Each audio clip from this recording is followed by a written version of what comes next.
Welcome back to our YouTube channel Sab Seekho Rawat sir में आप सभी का हार्दिक स्वागत और अभिनंदन।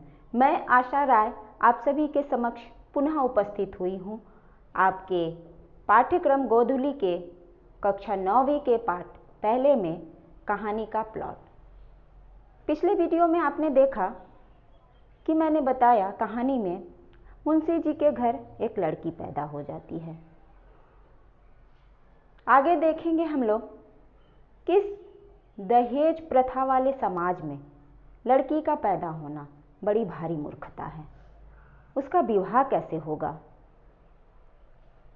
उसके विवाह के लिए दहेज कहाँ से इकट्ठा होगा, इस तरह की परिस्थितियां आगे हमको इसमें देखने को मिलती है समाज में। तो व्यक्ति को सोचनीय स्थिति हो जाती है उस समय।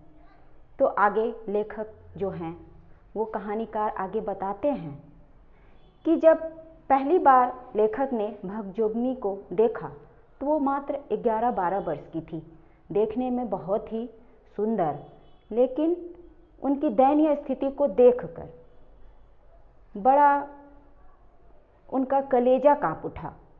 बड़ी दयनीय स्थिति थी।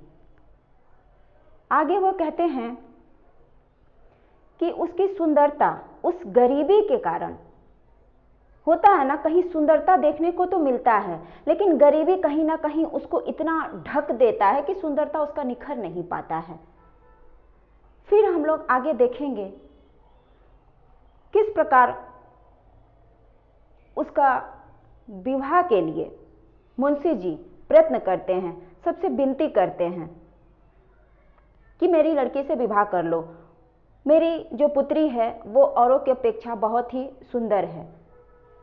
इधर उधर जाके सबसे बातों को फैलाते हैं, बोलते हैं, लेकिन सब अनसुना कर देते हैं। कोई कहते हैं कि गरीब घर की पुत्री है, गरीब घर की बेटी है, बड़ी चटोर होती है, बहुत कंजूस होती है, ऐसे खानदान में कौन विवाह करेगा जिसके घर में ना ही सास है, ना ही साला है और ना ही बाराती की सेवा करने के लिए कोई भी।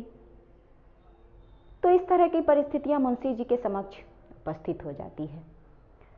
कहानीकार जो हैं शिवपूजन सहाय जी भी अपने जान पहचान के जो मित्र होते हैं उनसे वो कहते हैं, बहुत से अपने मित्रों को कहते हैं कि इस सुंदर कन्या से विवाह कर लो, परंतु लेखक के मित्र भी उनके बातों को अनसुना कर देते हैं।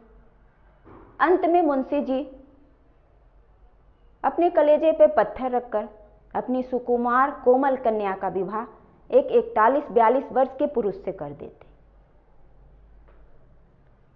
और आगे हम लोग देखते हैं कहानी में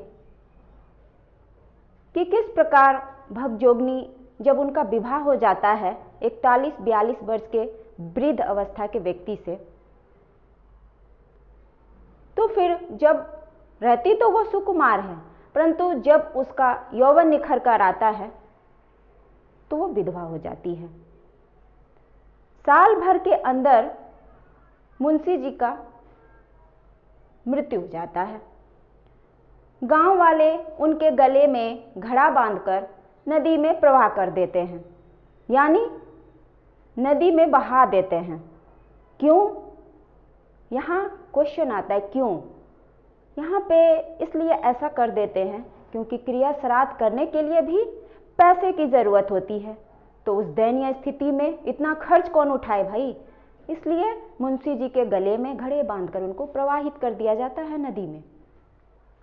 फिर भगजोगनी जब अपने संपूर्ण यौवन अवस्था में आती है तो अपना संपूर्ण यौवन अपने सौतेले पुत्र को समर्पित करके उसे अपने सौतेले बेटे से पति के रूप में उसे स्वीकार कर लेती है। और आपकी यहीं पे कहानी समाप्त हो जाती है। मिलते हैं हम लोग नेक्स्ट वीडियो में। तो आगे के लिए धन्यवाद। Thank you very much.